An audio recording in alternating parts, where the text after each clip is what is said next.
Welcome to Causing the Effect, a podcast focused on the exploration of your mind, body, and spirit. Yo, what's going on, everyone? You are going to be getting some comedy people coming on the next couple episodes. You got my man Noor here today. A little bit of spirituality, a little bit of comedy. My friend Omar's coming on for the next episode, so I'm excited, brother. How you doing up there in Toronto? What's going on? Hey, buddy, chilling. Yeah, getting back into the comedy scene. So, yeah, man, just doing my reps now, doing a lot of comedy, getting back into the world. It's nice. Bro, I was watching some of your bits. Very, very good stuff. Like, is it? How long have you been doing it for? Honestly, I started like 15 years ago, but I'm like at a decade right now, because I went into school and shit. So this is like a decade of like diving in. And isn't it like, what were you doing before? Like, were you writing? Were you a creator before you started comedy? Improv. Okay. Yeah. For me, like doing this whole journey, I never made anything before. I'm good at taking processes, procedures, math, science, all this stuff that's just a different thing. And you start doing comedy, it's like, what the fuck is this? What is going on? It's crazy because you do that same set 100 times, and on the 101st time it just won't work for just some reason. In particularly the New York City scene, there's no rhyme or reason. You never know what you're gonna get. Like, what was the biggest realization for you throughout the doing comedy? Oh, like the biggest realization, and what way you mean? Or I would say just something that kind of surprised you, like this is harder than I thought, or this is something just something that was like, for me, the journey of self-awareness that I'm on. Like, I didn't realize how off I was viewing how people viewed me. I did not. I can't. I'm still trying to understand the congruency. What was the realization for you? Okay, the realization is like, I remember when I first started touring and going and doing like a lot of different kind of like smaller towns, because that's what you do when you first start touring. That's how you get longer sets. But I used to always go into a room and I'll like judge the audience right away. And I remember like looking at the audience, and right away I'll be like, oh shit, this doesn't look like my kind of audience. They're old. It's like a small town. And like, I'm this city guy who tells like jokes about my culture and shit like this. It's never gonna work. And I used to always prejudge audiences like that. And once I remember like looking at like just a blue hair audience, old small town audience, and I was just doing that, and then I went up and just had the best set ever.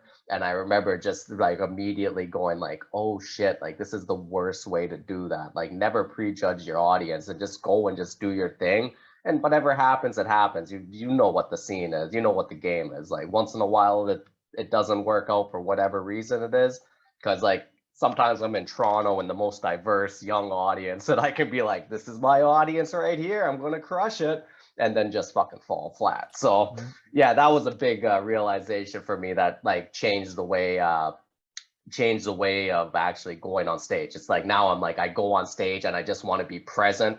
I just want to be there with the people and let the show kind of come and unfold like the way it's supposed to. It's kind of like you have to get out of your own way. You have to do the work and prep and get the reps, that stuff. But then that little 15, 20 minutes before the set is like, for me, because I get in my head. I had like traumatic stage fright. That's why I started doing comedy, just to get over it. And now you get over it a little bit, and it could still pop up. And I'll talk to you about what happened to me. But like, when you're in the moment, like truly in the moment, the audience feels it. And it's like how you said, letting it unfold. That's such a nice way to put it, because I think that is the only real way that you can do it. Because if you go up there and you're in your head, everybody knows whether they know you're in your head, just something feels off. You know what I'm saying? Oh yeah, like subconsciously they know. They might just in their head that this might be like, this guy's kind of boring, or like, that they might just think about it like that. But subconsciously they know that you're not there with them, like fully present. And that's the hardest thing to do. You're like you said, like I've had stage fright as well. Like, really? I used to have like a huge thing. That was one of the reasons I got into meditation and spirituality, is because I wanted to learn how to calm myself down before I got on stage, right? But like the audience, like they'll feel everything, and it's the hardest thing, because the first few years of comedy, you're trying to build a set, you're trying to go on stage, and like, so you're memorizing your set and you're in your head so much. And then all of a sudden it's like you kind of learn to get some laughs and stuff, and you're like, okay, now how do I, like, you look at other comics, how do I like become like one of those guys who's just killing it? Like, how do I kill it? And then you just like, you have to learn to let go. You just have to learn to go up there and let go and stop overthinking, like, what am I going to say next? Just be there and be funny. And that's scary as shit. That's scary as shit. So, dude, that's so interesting. I mean, I don't know why I got into meditation. It was more just anxiety, but it like before we had they do a big showcase at Caroline's. And this was when I was like 6 months in, and I was not letting go of anything. It was really weird. I'm going to send you the bit that won me the showcase, but my cousins call me and they go, listen, we signed you up for the showcase in 2 months. Good luck. You better. And like, I threw up the second they told me that, because I was like, SNL's going to be there, all this big stuff. Nice. But I never worked harder in my life. And that to this day was the best moment of my life. Cause had them going. It was, and I just don't know. And before the set, there was all people who were just at another level, and they're looking at me like, who's this fucking kid? He's this good looking kid. Like, who does he think he is? And I'm sitting there, I'm doing my meditation. I'm doing like, I'm in the zone. I'm doing some yoga stuff and like all this stuff. And I come back out and they're like, we got to start doing some yoga shit too. What the fuck just happened? And like understanding that ritual for me was such like a key thing, like no matter what it is. And I guess maybe you're the same way. Like for guys like me, I have to kind of prepare myself more or be really calm and relaxed before I get up there, because the worse the more kind of things that get out of hand, I'm sure that comes with time. But like what was the first step into that world of spirituality meditation that you learned? Like, was it a YouTube guy? Was it Dispenza? Was it like, who was it? Oh yeah, I love Dispenza now, but I got into him a little bit later. Tim Nutch, I can't even say his name. He's a Vietnamese. He has like a few books online. But I got that book in university, and it was just basically about mindfulness and like focusing on the breath. So it was the most simple way of meditation. Just, put your attention to your breath, keep bringing it back to the breath. And yeah, man, I just like kind of like started doing that before shows. And like, I like over like maybe a few months period, I noticed like my anxiety was like way better before I went up on stage. And I could actually feel it, like, because the anxiety would rise up, and I'll be like, all right, just focus on the breath, slow down the breath, and just bring your attention to the breath. And like, the anxiety would calm down. And then I was just like, holy fuck, there's something more. And I don't know, I think I've always had this intuitive feeling in me that like our mind, there's something like really powerful to it. I've always had that intuitive feeling. So even like I remember when like that stupid movie, not stupid, but like that movie The Secret came out, like in my head I was like kind of drawn to that, like as like I was like 18 at the time, and I was just like, yeah, fucking your thoughts become reality, and like I was just kind of like that shit. And like now when I grow up and like I look at that, I'm like, all right, that's like a little way too much for me. But I love the whole idea. And that's why when you go and look at a guy like Joe Dispenza, who kind of talks about like cultivating those feelings before you get what you want, and like kind of bringing the feeling first and becoming the person first before the external situation comes to you after. And that now I'm like, I kind of like grown into that over time, and that's what I kind of live by. I love that shit. No, it's like, I feel like I got into this. I was like, I got diagnosed with ulcers really bad when I was like 24, and I was in a hedge fund. It was crazy. Like, it was just too stressed. And I went to the doctor. I'm like, doc, give me the pills. I need to start rolling. And the lifestyle I was living was work 9 to 9, Friday, Saturday, Sunday, drugs, women, alcohol. It just wasn't working. And he was like, what are you doing? Like, what is your lifestyle? I'm like, it's, people who party, I go past that. I'm trying to, like, I went to Vegas 37 weekends in a row. So I would take the flight, 7 p.m. Vegas, party for 3 days, come home Monday, do the whole thing. It was crazy. So my cousin gave me a book, Mindfulness in Plain English, and it's the same story. And as you go through this, it's like, I just want to be calm. But then as like you look, like, I love consciousness and I love understanding it. Like, what is it? What's going on? The subconscious, what is there? And like, Joe is the big first step of like, thoughts become your reality and this whole thing. But even like that little insight that you had, that you believe your mind is stronger than it is or something, whatever that is. I think that you need to have that belief to get on board with this stuff. The people who don't, like, if you don't have the belief, then it's hard to actually see the culmination of it, because belief is probably half of this whole project, just believing in yourself with anything, right? With comedy, with podcasting, with just doing anything. And that's where the name of the show comes from, Cause and the Effect. That's a Joe Dispenza little bit. And I even with fear. Like I always said, I'm going to get on stage when I'm over the fear. That's not how this works. It's, you have to do it to kind of get over it. And I think that's the issue. I'm going to, you know, with anybody's, I'm going to wait to lose weight until I feel a certain way. I'm going to wait to work on my back. I'm going to wait to do something till I have that belief, and you won't get the belief without doing it. So it's like this little paradox. And that for me was such an eye-opening thing. Like you really have to walk through your fears in a way and walk through all of that. And I'll tell you what happened to me now. I got way too comfortable on stage. I was fucking rolling. I won that show. They put me on a development deal. I'm going to Miami. I'm doing the sets, blah, blah, blah, blah, blah. And I don't know what happened. Three, maybe 4 months ago, I haven't been on stage since. And I'll tell you what happened. Maybe you can talk me through it. I don't know what happened. We were at Caroline's. It's a Monday show. Nobody was there. It was, 18, 20 people. And I'm used to doing more of the big, I'm used to, not big, just used to more people there. Cause then, you get more laughs and feel it. I got home from Miami the night before partying. I was like, oh, I don't got to do my shit. I'm a fucking star now. I'm doing this for a year and a half. I got this shit. And I got on stage and it just felt extra hot. And I just bombed, and I bombed so hard. And I just haven't gotten on stage since. And it's like beating me right now. It's like really, it took something from me. Cause when I got on, I don't know if you had like any sort of experience that was really traumatic with stage fright, but I had one in high school, and it just came back to like everything rushed in my mind when I was on stage. I was like, this is fucking terrifying. Yeah.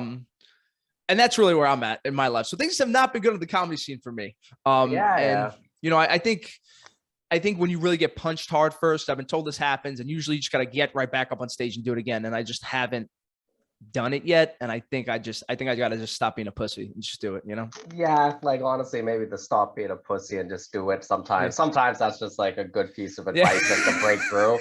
I like, honestly, don't beat yourself up. And like, I get it. Like when it fucking hits hard, when a bomb hits hard, and like it's just traumatic. And like when you have a traumatic experience, like I used to have like panic attacks once in a while, not because of comedy, but just because of like other kind of shit in my life.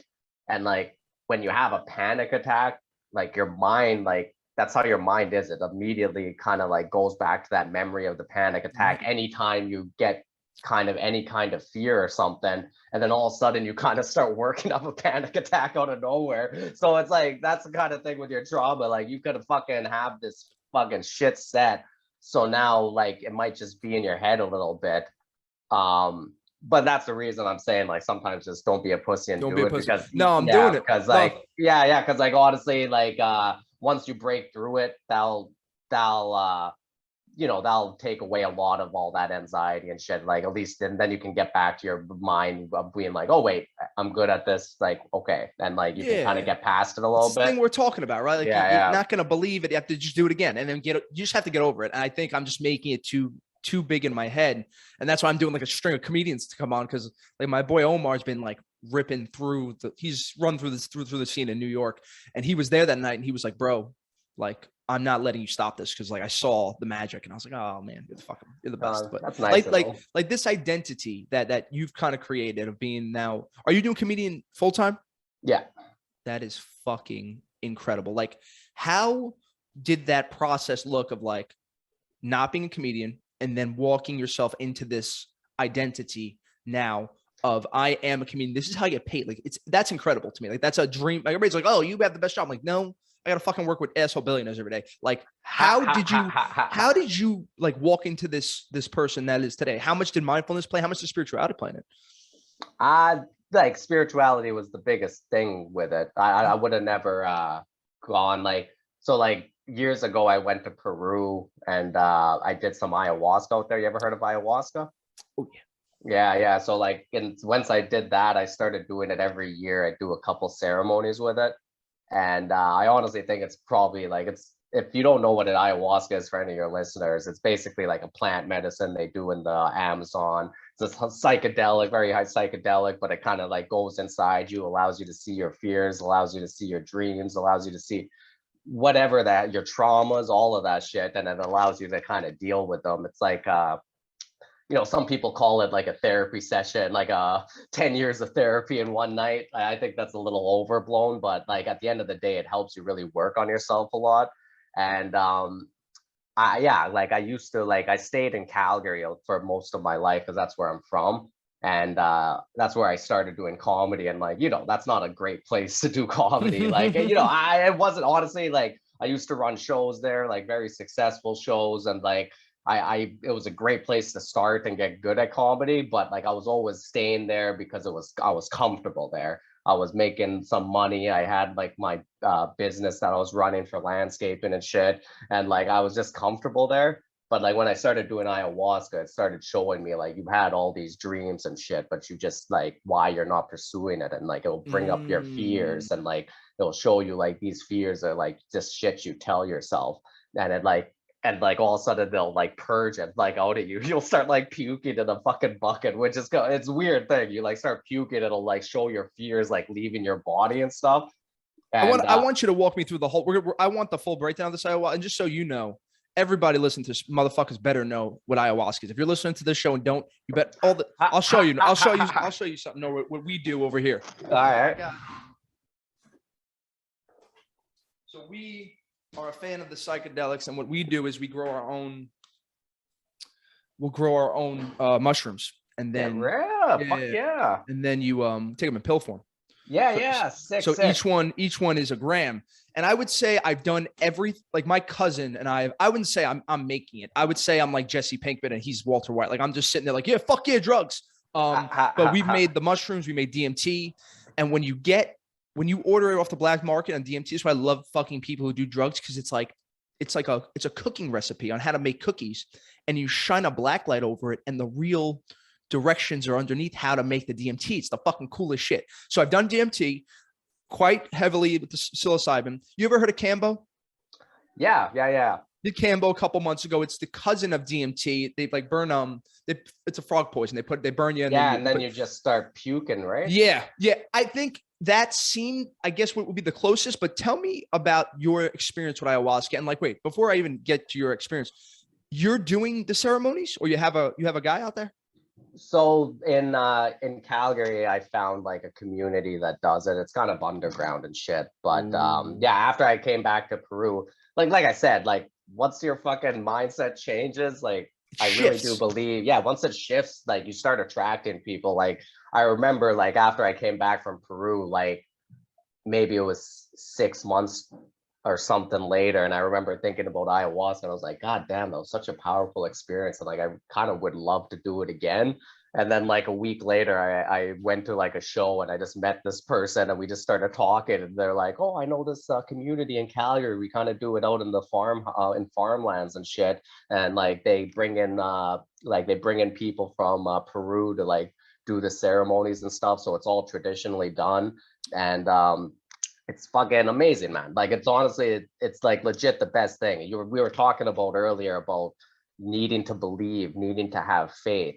One of the things that I think ayahuasca is always like, it feels like it's an intelligence teaching you something, but one of the things it's always telling me, it's like about conviction. Like have conviction in your life, have conviction in the shit you do, have conviction in your faith, because when your faith is wavering, then what the fuck, like when you're on a day where you're not very, like, you don't believe that shit's going to happen for you, you don't believe that there's something more to that, like that's when you start dipping into depression, or your anxiety gets too much and shit like that. So it's like conviction was like a huge thing it taught me. And it like, as my like I said, I did it, like I do it every year. I do a couple ceremonies, and your identity always kind of shifts like after every ceremony for what you need. And then like my goals in my life kind of shift too, because like now I have bigger goals. Like now I got over, like when I first did it, I got over my fear. Like I'm like, I wanted to go to London, to the UK, and get my like work visa. And I remember like going on ayahuasca, and it like just like took that fear out of me. So I did it. I went to London, I started performing out there for a while. I realized it wasn't my like scene. I'm like, all right, like I'm fucking love that I came here. I had a blast, but I'm like, this isn't my scenes. And I came back, and I was like, all right, this Toronto was my scene. And then I had this conviction, like I'm going to Toronto, and it worked out a lot well. And then like the next time I'm doing it, that's when like the podcast came up. It was like, you've been talking about this shit for so long. It's like, you just got to do it. And it like, like honestly, there's there's so many little tweaks in there that it like does for your like personality. And it's like, I'm not gonna say like it's a magic bullet, because like I don't want people to think like you just do it and it's like great. There's a lot of like integration work you have to do afterwards, and you got to take it seriously, or like sometimes it can release some, like, especially if people with addiction issues, it can release that addiction issue quite a bit. And if you don't know how to like integrate properly, like a lot of people sometimes like come out of it and like go onto an addictive road. So you got to be a little careful with it, but the healing in it is unreal. No, man, that's beautiful. And like, that is, let me know when you guys do it again. Cause my issue is I just want to be around people that I feel comfortable with, and to go by myself to another country, I feel like my mind would just be a little, I'm used to doing stuff by myself, but like taking a drug and being with somebody that could just fucking, do, I don't know. I get nervous. No, so let me know and I will come and do it. Cause I've been looking to just do it the right way with people that I can trust. And at least, like, oh, he came on my podcast, I can trust him. Let's just do it. And I think you have to remember, to people listen, like, you have to have that certain mindset for it. Like if you do this stuff when you're kind of in the depressed state or on a rough state, same thing with mushrooms, you end up going off. Cause I would say the first time I ever did I never did mushrooms up until 2019. And I was very nervous about it. Mm-hmm. And I have a deprivation tank here. So my meditation is like 4:30 in the morning. I'm in my tank 45 minutes every day. That changed my fucking mind in another way. So my cousin's like, you're ready. Let's do it. We did the Terrence McKenna 10 grams. Hero dose. The hero dose, 10 grams in the black room. And when I tell you, it was like, he's a little tiny. He's a 125 pound guy.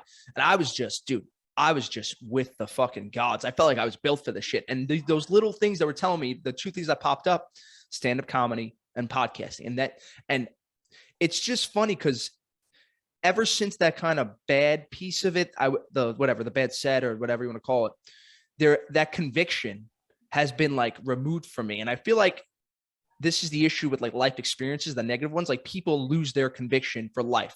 You lose your conviction. And that's why you need sometimes medicine or a little, because even like I have the addictive personality, right? I've been addicted to everything in my life. These things are the one thing that I just treat like a serious thing. Sundays, I do like my little microdose, 2 grams. You have your Alan Watts, my book, and this and that. Like, it's the one thing I can't, it's just funny. Like I treat it like that. And I think that's the issue people don't understand. We're not a bunch of, idiots trying to just get lost. Yeah. You're actually doing the opposite. I'm trying to feel more, and I'm trying to be a better person in this world.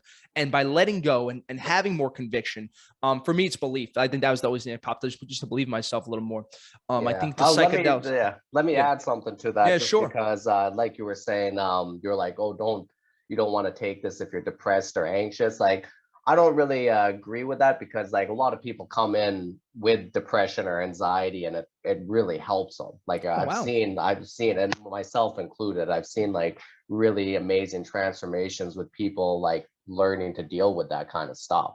But the thing is, you have to give it respect. Like you were saying, like you give the mushrooms respect when you do it. Like, you understand what you're going into, so you give it respect. Like with ayahuasca, they tell you to do a diet beforehand. Like a lot of it's like take away any kind of sugars, salts, like spices, processed foods. It's a very bland diet, and you have to do it for a few days after and a few days before. So it's like, those are the kind of things I'm like, if you're taking it seriously and you're actually doing the diet, you're actually kind of showing up, you're actually trying to, like, you have an intention to heal, you'll be fine. It's okay if you have anxiety or depression. I've been to a fucking, like, I had some bad anxiety for a while, and like ayahuasca really helped me deal with it. It doesn't get rid of it. It helps you deal with it and kind of gets you to the next level of healing.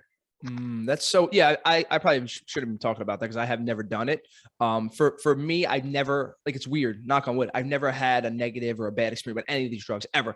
God bless my fucking soul. The kid who took, everything in the world. It's just with these certain things, I think they just connect deeper. Like I felt like how you were saying that ayahuasca kind of speaks to you. Call it the other world, call it your subconscious, call whatever. I think that's like where I don't care who's talking to me. Somebody is, and there's something there that I had to kind of pursue it. And I feel like after I really started honing in on these things, my value structure of life changed because I was very focused on what the world thought, society, money, get married, have kids, build a house, all these things that like I don't really care about. Like I care about having a nice life and being successful and to a degree, but it's by no means everything I want to do. And I think when you start unveiling the illusion that this world has created, like particularly America, I'm sure Toronto's similar, like what's important, clout and this and that, you got a little Drake up there, all this good stuff. That's not quite the road to happiness. And I'm happy that I just I did all of it. And I was like, this is like, I'm trying to drink fucking ocean water with a fork. That's what I felt like I was doing. I was like, there's no happiness here. There's no end to it. There's no amount of women to have sex with. There's no amount of cocaine you can do. There's no amount of XYZ. That's kind of why I started this, because I was like, I see guys do this and live this life to live off of, I want the approval of others. Like, fuck that. What about the approval of yourself? Yeah. No, like honestly, you're right. Like the approval of yourself. It's honestly, it's a tough lesson to learn. That's not an easy lesson, but I think that's like where a lot of maturity comes in when you stop, like when you can kind of like ease back from that, you know. Like now when I want like drinking and trying to have fun and stuff, I'm trying to do it in more in a relationship way. Like I have my friends or I'm seeing somebody, it's like, yeah, like I want to have fun with them, so like let's have some drinks and go out. Like that's more of like I'm spending time with my buddies. Like next week I'm going on a bachelor party, we're going to frickin' the mountains, they're doing a frickin' golf tour, and like just renting out a cabin, you know, just gonna have a blast. And like, yeah, I'm gonna be drinking my face off, but like just with that whole like coming together with all my college friends is going to be awesome. So it's like the relationship is first more than the substance now, which dude, I'm in comedy. I have issues with drinking for years. I still do every once in a while. So I completely understand that, like where like I sometimes just use drinking as too much of a crutch or just lean into it too hard. Yeah. And I think balance is the key. Like you're catching me, or I've been on like I'm like very black and white. So during COVID, I was the happiest ever. I was literally sitting, writing comedy, meditating. I love life. The second the world comes back, like this week, I've been out every night this week, just fucking going hard. And it's like, what for what? Like, what are we doing? You're kind of going backwards. And it's because it's somebody's birthday. It's this or that. And I just think, you got to forgive yourself a little bit. Cause I feel like people like us who are, I don't know, for me at least, people like me, but there's like a sacrifice to that. There's like, cause I'm a little neurotic and I want to make sure I'm loved by everybody. So like the payoff to that is like having to care too much. So just like being more acceptance of like, yeah, you're going to fuck up.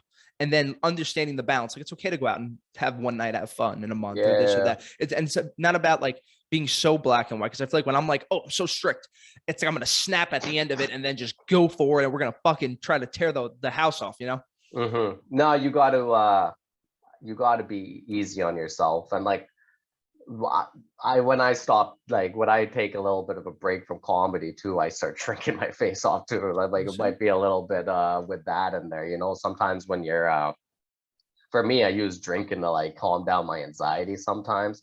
So like my anxiety does go through the roof when I feel like I'm not doing my shit. Like even if I'm performing at night, if I'm not writing a lot and not trying out new shit, like sometimes my anxiety starts coming back like a little bit. So like I start drinking to calm it down, and like I get into that pattern a little bit more. So like, man, it really is about fucking, you have to be easy on yourself, because if you're too hard on yourself, you just bring in shame and guilt. And then those are just such negative energies. Like we talk about Joe Dispenza, he would say like shame and guilt is just low fucking frequency energy. You're putting yourself in like just a shit spot, and you're just going to start tumbling. You're just going down. So like you have to be easy on yourself. Instead of beating yourself up, you just kind of go like, yeah, I'm having some drinks right now, and you know, be like real with yourself. Well, maybe I'm not working as hard on my shit as I should be, and that's probably why I'm feeling a little bit down, and I'm kind of drinking to kind of take that away. And you know, when you kind of look at it like that and like give yourself a little bit of love and be like, you know, I'll fucking get back on track, and then you can get back on track, you know. I feel like that's the way. And then like once in a while, fucking give yourself some of that fucking tough love. Be like, hey, you little pussy, get back on track, motherfucker. Dude, that's what I started doing today. Like this morning, I was like, what have you been doing? You're not meditating, you're not eating right.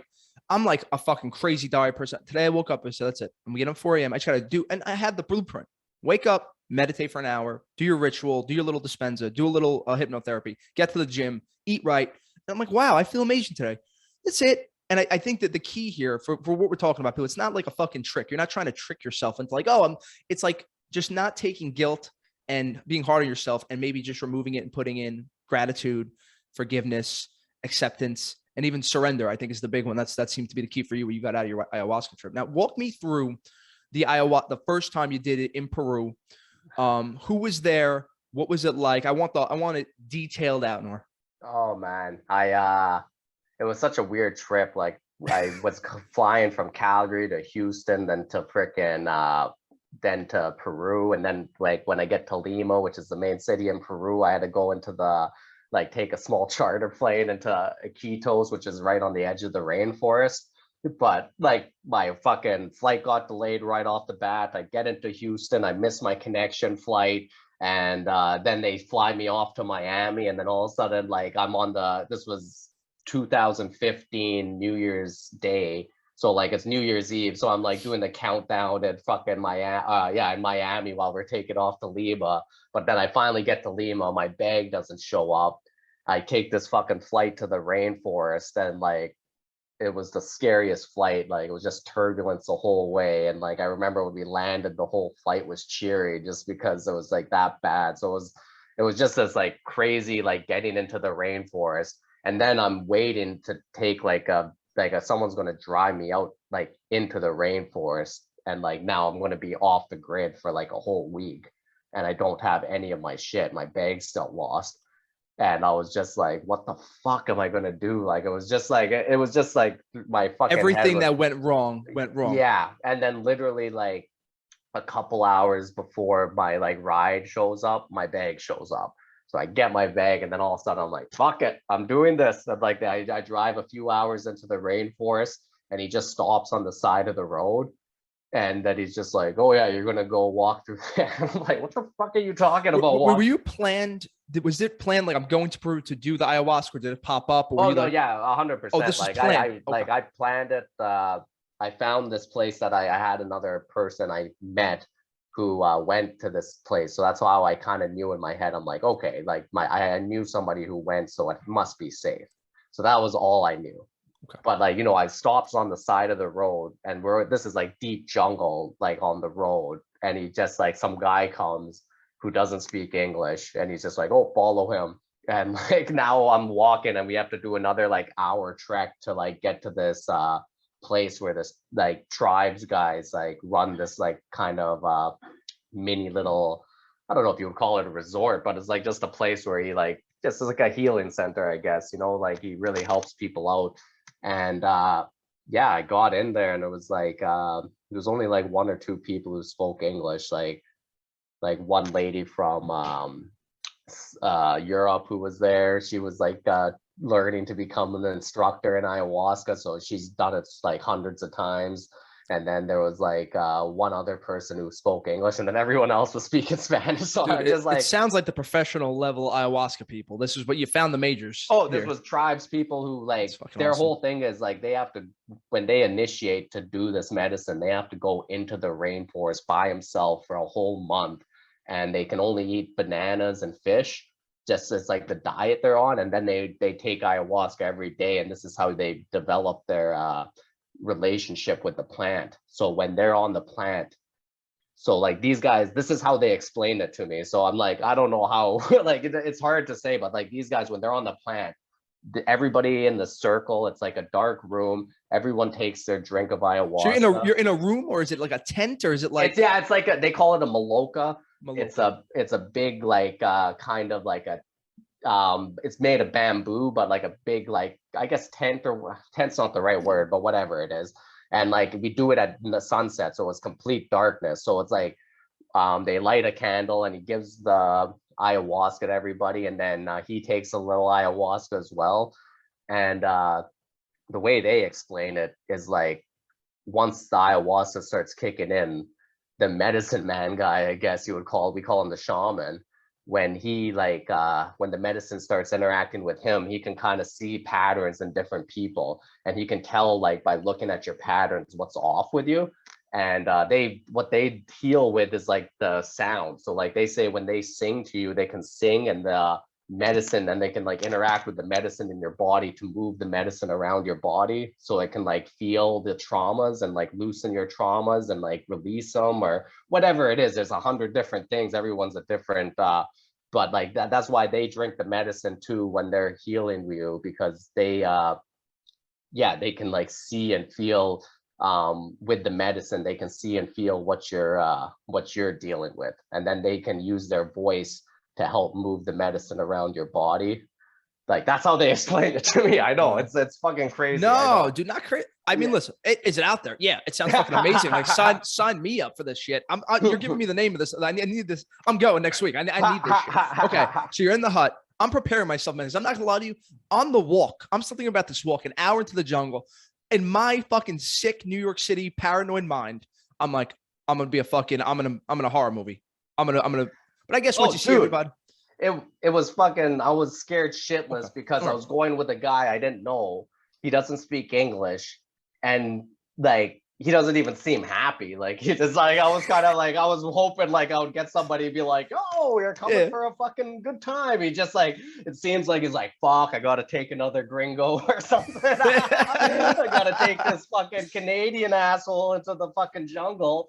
But so we like go in there, and like I remember like walking into the jungle, and it was so dense, and then all of a sudden I just saw a tree like covered with spider webs. You couldn't even see a leaf. Don't tell me that, dog. Yeah, dude. I was just fucking like, I was like, fuck this. Like this shit just got real. I was like, I'm in the jungle. I'm like, fuck, I'm in the jungle, you idiot. Yo, you saw you could be tell me right now. Did you see spiders? Dude, I saw a spider tree. I hate you. I hate you so much. It was fucking, it was fucking How big were the brutal. spiders? How big were the spiders? The ones I saw were small. Like there are probably bigger ones out there. I luckily didn't see them. But like so like the first time I did it, it wasn't like and I noticed this with most people. That's why whenever you try ayahuasca, you should do at least 2 ceremonies the first time you do it. Because most people, you're scared shitless your first ceremony, and the medicine actually kind of takes it a little easy on you. It becomes very light, and it does an initial purge. So when you purge, it's like usually it's puking. Most people puke. There's other ways you can purge. Are you supposed to puke? Like, is that what you're supposed to do? It's a good sign. It's getting rid of something, but there's different like energies. So like a puke is the most energy, the kind of energy most people get rid of. If you have a lot of emotional problems, like sometimes you'll go to the bathroom. If you have like, there's other problems, like a lot of people shiver. I sometimes shiver a lot. That's a release of energy. Some people laugh and cry. That's another release of energy. So a lot of this is like, it finds parts of your body and then it releases that. So like, for me, like when I first did it, like I remember this, my first purge, I remember like feeling the medicine go to every fucking vein through my body. And it was just like, it just felt like my blood was like thick, fucking viscous, whatever, like syrup or whatever. And I was just like, fuck, I feel so lethargic. And then it was like, I felt it go to the extremities of all of my body. And then it was like pulling all this thickness to my stomach. And once it all came to my stomach, I just got up and just started fucking puking into this bucket. And then when I laid down, I was just so light and just like, so just felt so good. And like, then the medicine kind of started talking to me. And back then it was kind of talking to me about where my spirituality was back then. Like that one wasn't as like interesting to talk about. So the second ceremony is the one that was more interesting. So like when I took the medicine right off the bat, within like 20-30 minutes, I puke. And like, I was just like, fuck, like, I'm like, did I puke too early? Because I'm still sober. So I just kind of lay down on my mat and I'm just waiting for this, like, see if the medicine. You're still in the jungle, right? Yeah. This is the second ceremony. So like I said, I went in there for a week, right? Yeah. So the second ceremony, I puked, and then now I'm just laying down there and I'm just like, fuck. Like, is the medicine in me? Like maybe I puked it out. It didn't have enough time to get in and do its thing. So I just kind of wait, and I ended up waiting for like 2 hours. And I can hear like other people are in there fucking in the middle of a trip, because you can tell people when they're struggling or when they're dealing with something. You're like, okay, they're fucking high as shit. I'm sitting here fucking like completely sober. And then finally in my head, I was just like, like fuck it. Like I'm like, I don't really feel like doing it tonight. So I just got up and like left the freaking hut, and just went back to like my little hut where I was staying in. And like once I got there, I basically once I got to my hut, all of a sudden, like I just fucking had like a whole fever just come through my whole body, and I was just like fucking like just like felt like I was gonna die. I had a fever and pain, and I was just like so like, oh my god, what the fuck's happening? And I was just like so scared, and like in my head, like all these things like fuck, I got malaria. Why didn't I take the malaria pills? They told me to take malaria pills when you come to the jungle. Like now I have this fever, and I'm just like fucking dripping sweat, and like my body's in pain, and I'm just like, I'm fucking gonna die. And I'm like, I just for like it was like 20 minutes of like, I'm gonna fucking die, like this is so bad. And like it really like took me to this place where like I just accepted I was gonna die. And then like all of a sudden there was just like a little tweak, and then I just felt, I'm like, holy shit, like this is the medicine. I'm like, this is the medicine trying to show me something. And I just felt that. And then it just like the medicine kind of came and just started like showing me like, it was just kind of showing me like how much pain people feel in this world. And it was like just showing me like how little pain you feel compared to it, and how little gratefulness you have for all the like shit you have in your life. And it started showing me that. And like it was kind of telling me it in like a harsh way though. So like in my head, I thought it was like punishing me. So in my head, I just started begging. I'm just like, I'm so sorry. I'm like so sorry. Like I'll be more like grateful for all the things I have. And like I just started like kind of breaking down. Like I fucking have so much. I have so much. I have so much. Like I'm so grateful. I'll never take for granted. And like I was like begging the medicine. And then all of a sudden I just fucking felt it. And I just went to the bathroom, and I was just violently puking in the bathroom. Like I've never puked like this before. I was just like, just that was like the biggest purge I've ever had. Just blah, like just crazy puking. And I just felt all this shit just leave my body. And then I just like sat down on my bed, and this like calmness just went through my whole being. And then I just like laid back, and that was the first time I've ever felt gratefulness like that. It just like emanated through my whole being. And then it just like the medicine just started showing me everybody in my life, like all the people I have close relationships with. And it was just showing me like, look at these people, look what they've done for you. Like, Wow. and it was just showing me like, you have to treat people differently. Like it's just like, you have so many people that are so close to you.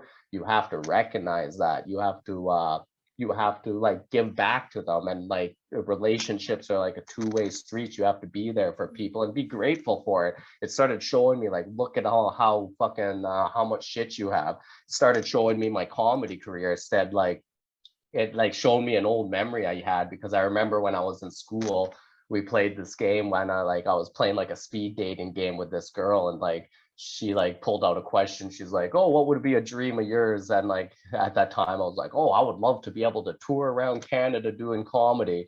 And then it showed me that. I was like, you already do that. You tour around Canada doing comedy. You've had that dream and you've already got it. Now fucking go do something else. You said you wanted to go to the UK. Go to it. Stop fucking making excuses. You'll get it done. Do it. And like it started showing me shit like that. And it just like that whole night I just stayed and like awake.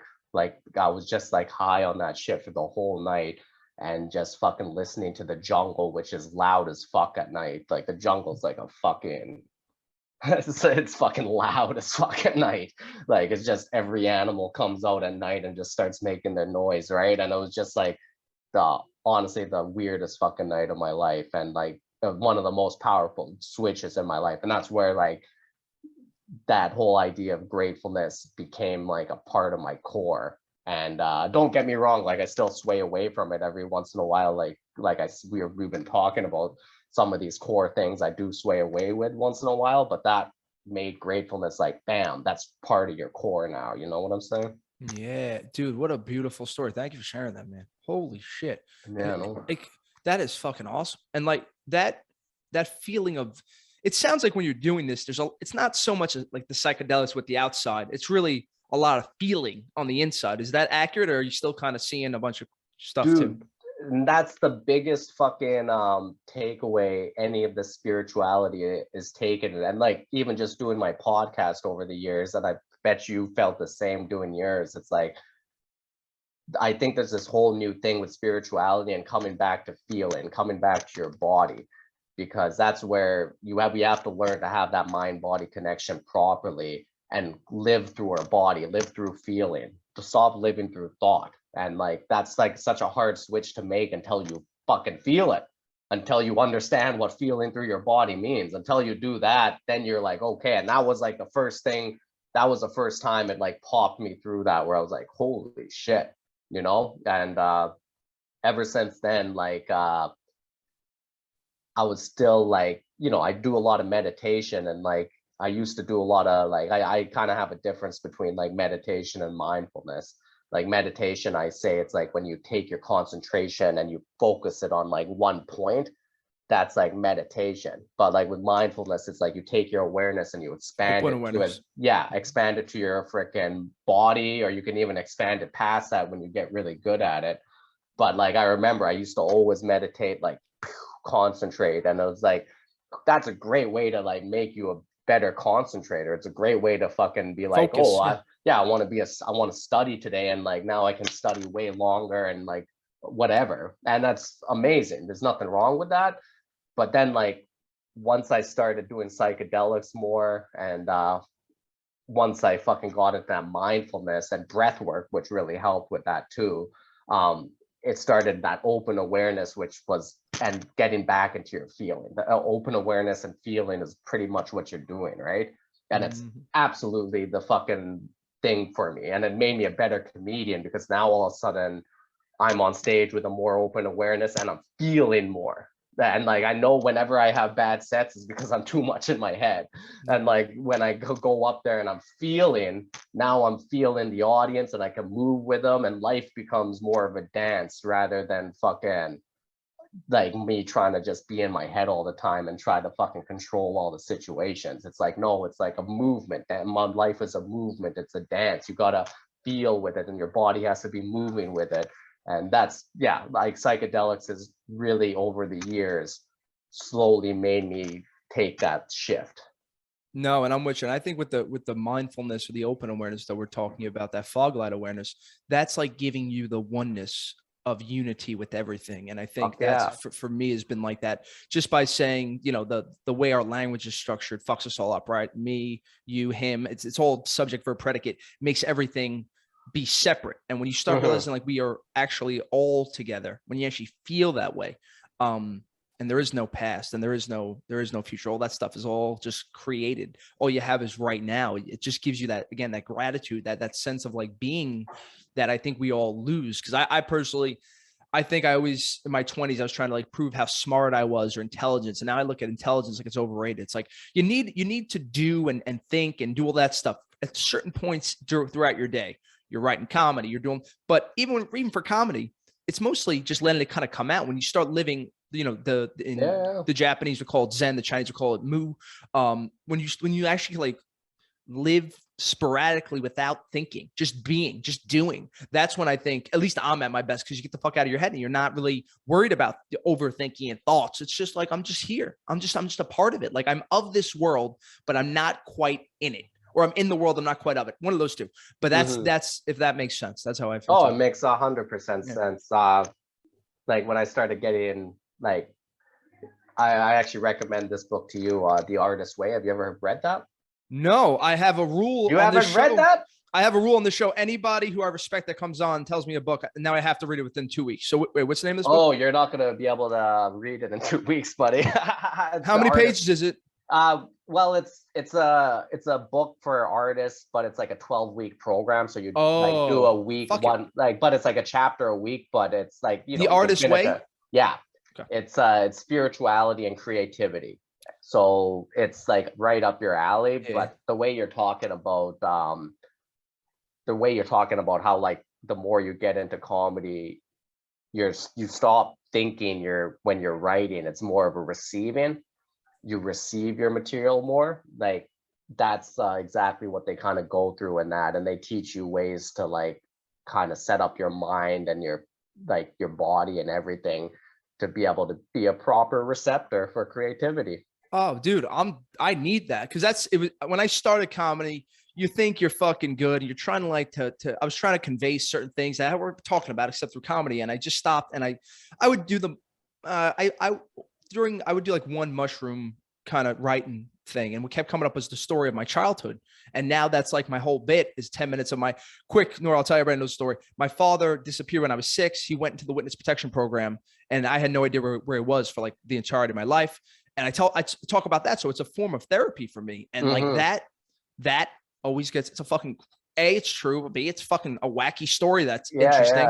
And it's you could, if you really put the time into it, you end up kind of tightening up the bits and making it like a piece of you. And now it's like that's that's like my shtick now. And it's funny, like the stuff, the way I was looking at myself when I started this, I'm very early on, two years in, I was looking at myself one way, and the owners of these clubs come up to me and they go, you look like you know what you're doing, so you're going to have to kind of play on that or self-deprecate a little bit because they're like, you're the hot guy. I'm like, what do you mean I'm the fucking hot guy? I didn't realize like all comedians are all fucking messes and I'm the fucking, when you start, when you start seeing that blind spot of like where, it kind of works for you, everybody kind of just comes with you. It's really interesting. How was that for you, understanding like your character on stage, your blind spot, what bits work, what doesn't? How was that whole process in creating that character? You still doing it? You kind of, what? Like, I'm really, in the last little while, I've been like pretty much like really focused on exactly what you're saying.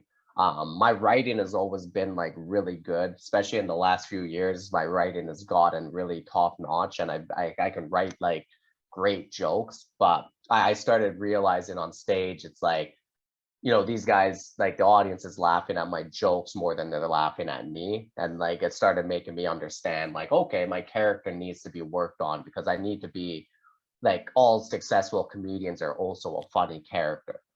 Like, even if the character feels like, if you're like, oh no, they're just being themselves, you're like, not like a little bit, yes, but like also there's exaggerations in their self and their character to make them extra funny on stage, right? So I've been working on that a lot, and I'm like, it's a lot of self-reflection too, and kind of knowing that a little bit about like who you are and like what your kind of blind spots are. And like I kind of realize like my blind spots are kind of like I can be like a little insensitive. My punchlines can be like a little dickish, a little obnoxious, and like when I personally, like I'm like a guy who goes on stage trying to be like, hey, I'm a good guy, I'm a good person, and I know a lot of things and I can help change the world. But with my punchlines, it comes out and you're like, hey, this guy's kind of a dick. This guy's kind of insensitive.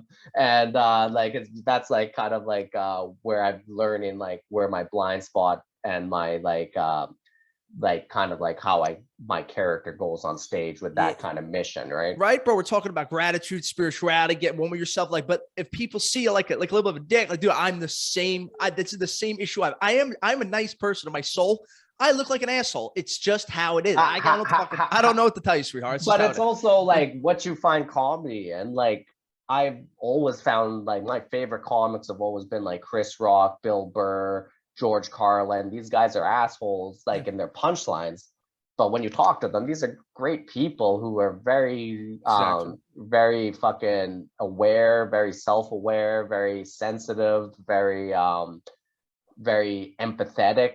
Like these are traits I fucking hope to fucking strengthen in myself, and I hope to strengthen my character in stand-up, which is like a little bit like, that's because that's what I laugh at when I'm fucking joking around with my friends. Like I'm not sensitive, or I'm not my fucking punchlines when I'm joking around with my friends are insensitive. I kind of shit on them a little bit, and they shit on me. This is kind of, that's where my humor kind of comes from. I do have that kind of humor, and like, yeah, I just lean into it. It's fucking I have to learn that more, and like, so that's definitely, it's kind of funny you asked that, because that's something I've like legit been working on in the last few months a lot, and I made some pretty good strides in there. Awesome, dude. Yeah, no, I just listened to a couple of the clips you had. It seemed like there was like that hint of authenticity and rawness and truth in a way. And I think as we go through this process, like, you know, eventually you're going to be like a Dave Chappelle when you can talk about like I wanted to talk about deep stuff and but you can't write comedy first. First, you have to fucking learn how to write comedy before you start talking about deep stuff. So it's no, man, it's really cool. Thank you so much for joining me, Noor. This was fucking cool, bro. Come on again whenever you want, and I'm gonna come up to Toronto. Seriously, whenever you do the next psychedelic ayahuasca trip, please let me know. I don't think I'm ready for the spiders because I would be terrified. I'm not kidding. I have two fears. It was stage fright and spiders. Like my cousin, so I can't do that. But Toronto, we got no spiders, right? You're good honestly, right. You don't even need to fucking get over your spider fear. That's a legit fear. That I'm not. I'm not. You can die with that fear. Fuck you can that. die with that fear. Yeah. Everybody, check out Noor's podcast, Gaudier Renee, in the notes below. Everybody watch on YouTube. Leave the fucking subscribe button, hit it, smash it, do whatever you got to do. For the people listening that've been with us for the last couple of years, thank you guys so much. As always, stay safe, stay positive, stay blessed. We'll talk to you later. Bye-bye.